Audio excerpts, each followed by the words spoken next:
Today, we're going to talk about the biggest issues that men have once they start leveling up in life. Now, the Project show is about helping men achieve faith, family, fitness, and finance, like leveling up in every one of those categories so that you have a life of fulfillment. And so we want to really add as much value to your life as we can with these episodes. And so whether you are leveling up in your life through reading books, courses, doing hard things, surrounding yourself with just higher level people, or you go through some experience like the Project or Spartan Race or some kind of a mud run or Leadville 100, there is issues that are created as a byproduct of leveling up. What are some of the things that you've seen, not only in your personal life, but also from guys that we've helped? Yeah, it's something that you've talked about a lot of times, that every problem that you solve is just going to open the door to bigger problems in the future. You don't realize it until you get there. So being prepared for that. And we tell guys when they leave the Project,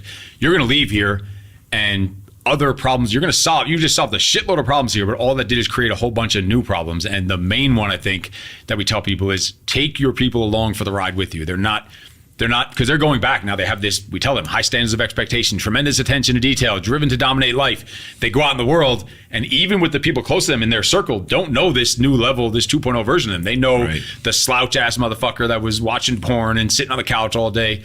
So they show up at home, and everyone's like, who the fuck is this guy? I don't know how to deal with him. I don't even know what direction he's going in. And they start leveling up, and they're not taking their people. And their people could mean their team, their employees. It might mean their kids, their spouse. It could be anyone. Their parents, whoever, don't understand this new level of them because they have these new high standards of expectations, and the people around them don't anymore. And they're leaving them behind. They need to take those people along for the ride with them. So I'm glad you said that, taking your people along on the ride with you, because that is exactly what I didn't do when I was, I don't know, maybe 15 to 20 years ago, when I started to kind of discover self-development. And I'll give you an example. And later, because of that, I created my 20-point rule, which I share at the Project. I'll share it with these guys here as well.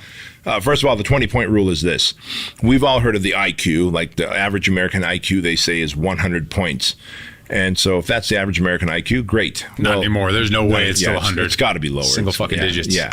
But for the point of this argument, let's say it is, but single digits. Actually, dude, did you know the term retard was if you have an IQ of 47 or less, like it was documented that you're a retard. Like in psychological, the DMS manual for psychologists, 47 points or lower in IQ made you a retard. So we have actually, while we use the word, I think I've come across real actual retards. It's all making sense now.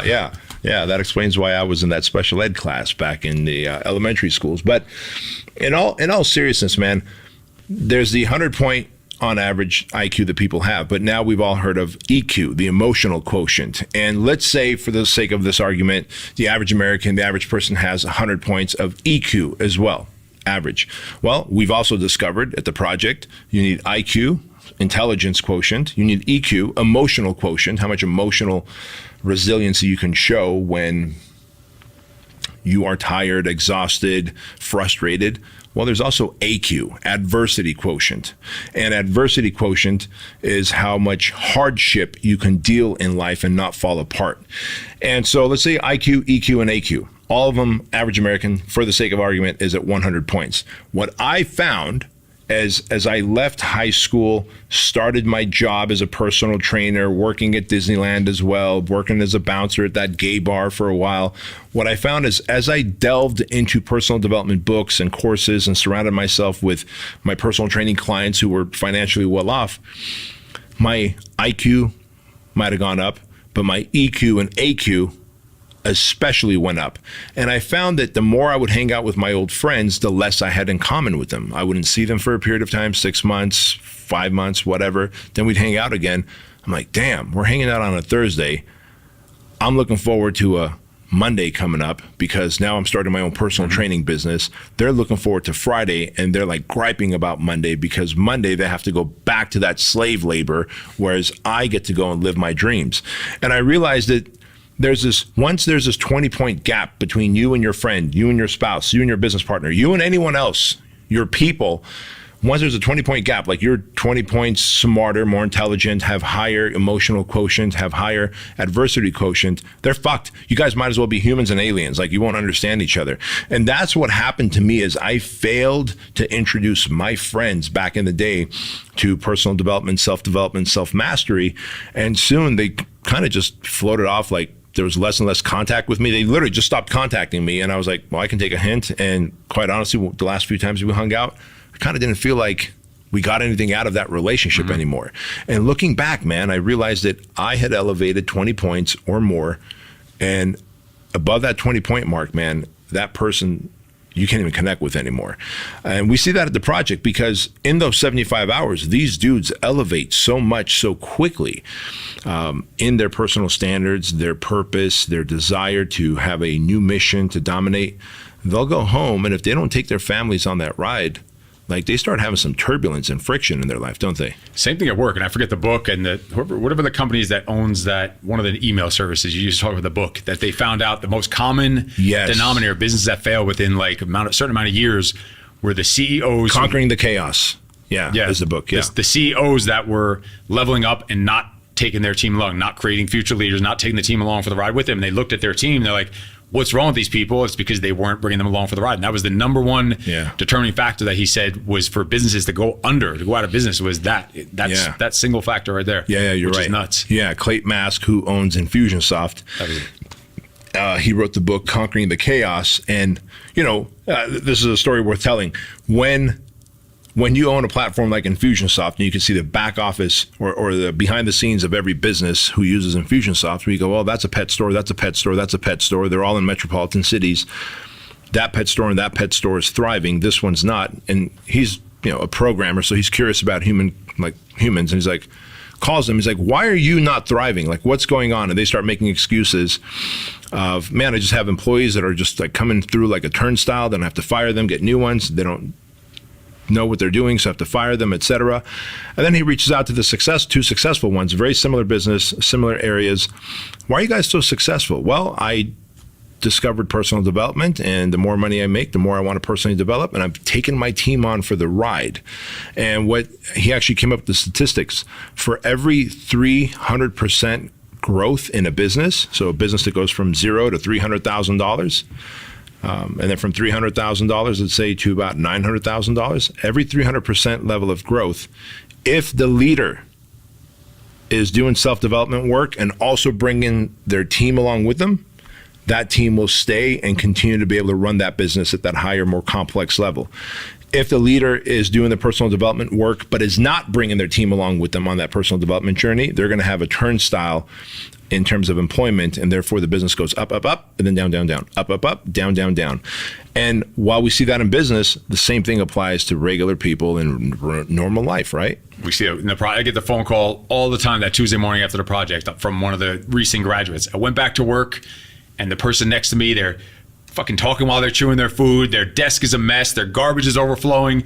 Their backpack zippers aren't at fucking 12 o'clock. Like, they're noticing that some things that they never noticed before because they were that same slouch. Right. But even little tiny things, that attention to detail, they can't handle anymore. They're at a whole new operating level. What do I do about it? I'm not in a position to fire this person because they just have a regular job. What do I do about it? I said, you just keep doing what you're doing, leveling up. It's your duty and obligation to try and take that person along for the ride. If they're not willing to and they want to keep chewing like a fucking cow and having their garbage overflowing, let them do it. Let them be a fucking slouch while you continue to level up. So either you're going to do the duty and help them out, level them up with you and help the company, or you're going to keep doing what you're doing. And guess what? The way that you're standing out already, you're going to stand out 10 times more, because now it's compared to what you used to be and what this fucking loser is operating as. So you'll stand out more. First, definitely try to help them out. That is our job. Leave them better than we found them. And if it's part of our creed. Yep. If they're not open to that, then all right, then weaponize it by now making you stand out even more and using it to propel yourself even further. I get that call every fucking class that they can't handle. They go nuts. They get fucking neurotic about it because of the people they've realized. What people were doing all along, they never noticed it, but now they're noticing so many things, attention to detail, people showing up late to meetings, people showing up unprepared, people not having fire, not looking people in the eyes and they talk to them, sitting down when they're shaking hands, and stupid little things that they never realized, like everything. They have these project goggles on now where everything just stands out and fucking hits them in the face and they can't handle it. Yeah. And you make a good point there, because again, I didn't realize that I had a responsibility and a duty to help bring my people up with me. And so whether you're developing as a better human, your 2.0 self, through the project, through doing some kind of self-development on your own, whatever the vehicle is, I think as humans, we have a responsibility. Step one, can you help others get on the ride? And part of that might be, hey, Steve, I read this great book. It really helped me understand how I think and what limiting beliefs I have. It's called The Big Leap. Would you want to read it? And maybe you say yes, and you read it, and maybe you don't even act on it. You read it, and you're like, well, that's interesting. Okay, glass ceilings, limiting beliefs. Okay, got it. And you don't act on it. But a seed might be planted where 2 years from now, something happens in your life where you're like, you know what? It happened because of this glass ceiling, this limiting belief that I read about 2 years ago. Let me do something about it. So sometimes your help in trying to bring people up might be almost like this delayed fuse. Other times you're like, dude, I went to this thing called The Project. Here's the list of books that they have us read. And man, when I read this one from Napoleon Hill, Outwitting the Devil, completely changed my life. Here, read it. And they read it, and someone's like, holy fuck, I'm a changed man. Today's the day I flipped a switch. Cool, that happens too. But I think that's step number one. And if someone doesn't want to take that step number one, in other words, they don't want to take your advice, they don't want to go on a run with you, they don't want to go do a fun workout over the weekend, they don't want to read a book, they don't want to listen to a podcast that you're going to send them to. There's so many ways to try and help someone out without saying, you got to go do the project, right? Like, yes, they'll eventually get there and be like, dude, you're a changed man, and I've been watching you for the last 6 months, and you've stayed a changed man. So tell me about that project again, or tell me about that Spartan race you did, or that course that you went to, or therapist you worked with, whatever the thing is that helped you level up. But if you can't help them, then, because they don't want the help, then level two is you got to be a walking, talking role model. Because you might be helping someone else. Like, yeah, maybe you're not helping your cubicle buddy, or your coworker, or your business partner. But you might be helping people just by the way you carry yourself, the way you conduct life. And I think that's what oftentimes we forget, is we are still a walking, talking role model. But what about that person that doesn't want, is just not listening to it, not up for the help? You've done your duty and obligation. You've gone all out. You've done your due diligence. What do you do then with that person? Well, with that person, you have to either edit that relationship, like depending on how tight the relationship is with, right? You have to either edit or eliminate. We talk about this at the project. Trim the fat. You got to trim the fat. And if it's a family member, maybe you see them less, or you don't talk about the things that they don't get. I always talk about at the project. I would get frustrated when I would go visit my mom and dad, and I would talk about, man, I'm having this big event called Fitness Business Summit, and it's going to be 1,500 people, and I'm giving away a Land Rover to one of my coaching clients, and I'm excited. And I would share that with my mom and dad. I think part of it was because I want to show them that, man, you brought me to this country. I've made something of myself, and I'm putting on this big event. They would see it through the lens of like risk, cost. What if I don't fill the seats? And so their whole thing was, what if this doesn't work out? And I would get so frustrated, and I'd be like, how can it not work out? I'm on my 5th year of doing this thing, right? And when I started griping to Kevin, my therapist, about this, he's like, have you thought about not bringing up to them the things that their brains can't actually process? I was like, fuck, my dad was a tailor in Armenia, bro. Like, what does he know about running a 3-day event, 1,500 people, giving away a Land Rover? And you were actually one of the Land Rover winners back in the days. And so I go, then Kevin, what do I talk to my parents about when I go to their house? He's like, what are they into? I'm like, oh, my dad's got a garden. He grows cucumbers and tomatoes. One day he took a plum. True story. My dad took a fucking plum, a dark purple plum, and a tomato, and he grafted them together, and he created these tomato plums, which were delicious. And they've got dogs, like little chihuahuas. So I started talking about the things they're more interested in. That's called editing the relationship. Don't talk about the things that are going to trigger you. Instead, talk about the things that you still might have in common, that their simple minds, for lack of a better term, could process.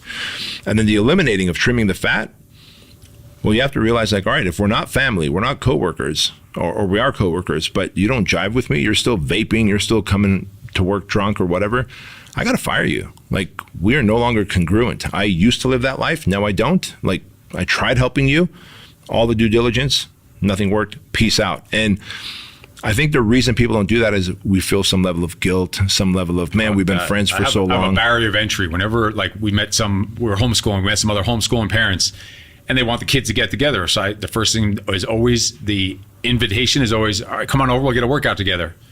when someone responded, "No, we're not really into that kind of thing," I said, "I will never fucking speak to that person as long as I live. You're not into that kind of thing. You're not my kind of people. I can't comprehend it." So it's there's that barrier of entry. There's those boundaries. There's those rules that you live by. And standards, right? That's part of our creed in the project. Like, we have high standards of expectations, and whatever those expectations are.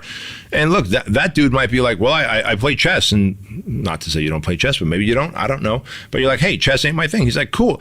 Obviously, we don't get along. So just because you homeschool and I homeschool, that one thing can't be it. There has to be more points of interest for us to be able to move forward in a friendship, in a community, and whatever. So now let's talk about this other thing. Like, what happens when you level up and people around you don't want to, and you kind of start feeling like an island? Like, fuck, man, I'm all alone. Like, then what? You go, and we've talked about before, you go in, well, that's why we have the brotherhood in the project. People don't know about that. They see just the crawling. They don't know that our closest friends are project graduates. Yep. That's really what it comes down to. Creating that brotherhood, and we talked about it on previous episodes, is starting your own group. Go search out and start your own groups. Go and meet people and get out of your own fucking town if you have to. We've had people quit their jobs, move into a whole different city. There's sometimes it's relocate. Some places are not meant for you to be anymore. You've outgrown even that environment. You need to change your environment, because sometimes it's just going to fucking drag you down. You need to get around more of your people. Go find your people. Yeah. They're out there, especially with the internet. You can find them. You can do things in person, online. There's ways to always find your fucking people. Yeah, that's the thing. It's just because your old friends decided to not continue this journey of friendship with you after you've kind of flipped the switch and became 2.0 does not mean that you can't find new friends. And we have to understand, friends, that there's phases of life. Like, you know, I used to be so hot and heavy about I'm going to be a personal trainer the rest of my life. Like 25 years ago, if you were like, B, what are you going to be the rest of your life? I'm like, I'm going to be a personal trainer. And they're like, did you ever think you'd run a big international fitness franchise? Nope. Did you ever think you'd have a supplement company? Nope, that ain't ever going to happen. You've got me mistaken with someone else. There's a fucking fly in here, a gnat or something. You know, did you ever think you're going to run this thing called the Project for Men? Did you ever think you're going to author a book? Nope. Everything would be nope. I'm just going to be a personal trainer, working in a gym, or maybe having my own, and that's that. We forget that as we grow, we hit new milestones in life. We have kids, we get married, we see the world changing, and we're like, fuck, man, I might be called to do something different in a relationship, for men specifically, for young boys specifically who want to have that rite of passage. And you know what? That seems like a greater calling to me now than this thing is. Phases of life. So understand, where there's phases of life and purpose and passion, there's also phases of life and friendships. You and I have known each other long enough to see people come through our life in phases. That's just a reality. That's just a reality. Do I, in a perfect world, do I idealistically think like, man, it'd be fucking cool if everybody was on that ride? Not everyone is going to be on that ride. And if we share the core values, if we have the same character, if we ride on that same integrity, awesome. Here we are. If we don't, new phase of life, ta-da, here we go. And so never be afraid to be able to trim the fat that doesn't belong, or if you get trimmed out because you don't belong in their fucked up group anymore, to go out there and do what Steve said, which is start your own group or find a new group of equally as crazy, wacky, hard-charging, driven, motivated, purpose, passion, chasing people who you're like, fuck, man, I belong. And it's not that hard. Think group. of the event you just had a couple months ago. You could go to an event like that and meet BK Live, hundreds and hundreds of people that are like-minded. They're come from all over the world, different countries that you can then connect with, and now you just found your people, and you're getting put in the same room. But you have to go out there and invest in it, put the time in it, not just sit and bitch and complain about it, and realize, like you said, everything you do is a stepping stone to the next thing, that next season. Like it says in your gym, never peak, the best is yet to come. Think about that, as in every goal that you achieve is the point that goes to the next goal, is the starting point to the next goal. And that goes for yourself too, not just in the relationships. Like, guys come to the project and the ones that say, okay, I accomplished this thing, that's gonna be the hardest thing I ever did in my life. Like, they're destined to fucking fail. That can't be the hardest thing you did in your life. Maybe up to that point, but you have to make the project look like a joke eventually. You have to continue doing hard shit. I realize that every time I do a personal challenge for myself, or every time we do the project, I think that I have to find my new hard. If an ice bath used to be hard for you for 3 minutes and you do it for 3 minutes every day, it is no longer hard. You're not working on your personal development. You're not working on your mental toughness. It's not doing shit for resilience. That's just an average. That's like tying your fucking shoes. You have to find the new hard all the time. What is your new hard? Otherwise, you're just staying in place. So it can never be the end. The best is yet to come. Always, till the fucking day you die, is find the new hard. So that's what guys I've seen that they struggle with when they complete something and they level up. They think that's the finish line. Like that's the pinnacle, that's the peak in life. And then everything starts drifting down. And then they wonder why a year later, oh, what happened? That project thing was supposed to be this fucking life-changing thing. But you have to ride that wave, that momentum, and now go find what is the next hard thing past the project. What's the next challenge I could do? And that's for yourself. That's physically, you could do that. In business, you could do that. What is the next fucking monster you need to go and attack? Yeah, and that's what we talk about. I think John Eldridge in his book, he talks about this, that every man needs a battle to fight, a adventure to have, and a beauty to rescue, or another way of saying it, like, to find the love of your life. And it's just in our DNA as men. If we're not constantly now chasing the next battle, the next adventure, we are going to go inward and start focusing on our dark thoughts, our emotional thoughts, our thoughts that are, driven by feelings, and those never lead anywhere productive. And so, we have to remind the guys at the project, we're like, dude, did you have the greatest time training for the project, like the last 3, 4, 5, 6 months to get here to be able to finish this thing? Fuck yeah, I did. Great. And does it feel good that now that we rang the bell and secured the class, like, does it feel good to be one of the guys who didn't quit? Fuck yeah, it does. Great. As soon as your body recovers, you got to go find that next adventure, that next battle until you die. And this is, I got challenged one time because on my podcast on the BK show, someone left a comment. How can you say that never peak, the best is yet to come, when your body's going to get older, you're going to break down, you can't squat what you used to, you can't bench what you used to, you can't run what you used to? Okay, the next level of hard might be intellectual. Like, I might learn 3 or 4 new languages before I die. I might be in my 70s and 80s and learn to play the guitar, the piano, or something else. I might learn to be able to play chess, something that doesn't require a squat rack and 4 or 5 plates like I used to.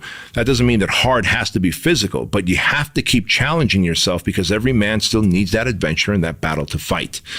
Anything else to add to the rest of this episode? Just that, like we said, we always tie it into the creed. I'm responsible for everything in my life, and it gives me the power and control to change my circumstances. That's what men need to realize, whether it's on the way to the project, on the way to that hard thing, after the project. Like, you are responsible for your life, and you have the power and control to change your circumstance. You don't like your circumstances, do something about it. Don't just sit on your ass. Do something about it.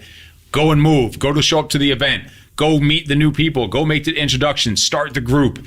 Do the thing. Get off your fucking ass. Don't just do hard shit. Yes, do hard shit, but go find the new hard. And you're responsible to do that. And you're responsible to change your circumstances. Yeah, that's exactly it, man. It's a responsibility that we have. It's, no hard fairy is going to come and be like, well, it looks like you're ready for something new and hard. Here it is, right? Like, you got to go find those things and find the groups to do it with, because when you do, the brotherhood gets deeper. You start bonding at a higher level. All those things happen. So with that said, guys, understand that there's a cost to be paid for leveling up, but that cost doesn't have to be as extreme if you understand that life comes to you, 1, in phases. Number 2, that it is your job to help everyone else around you level up.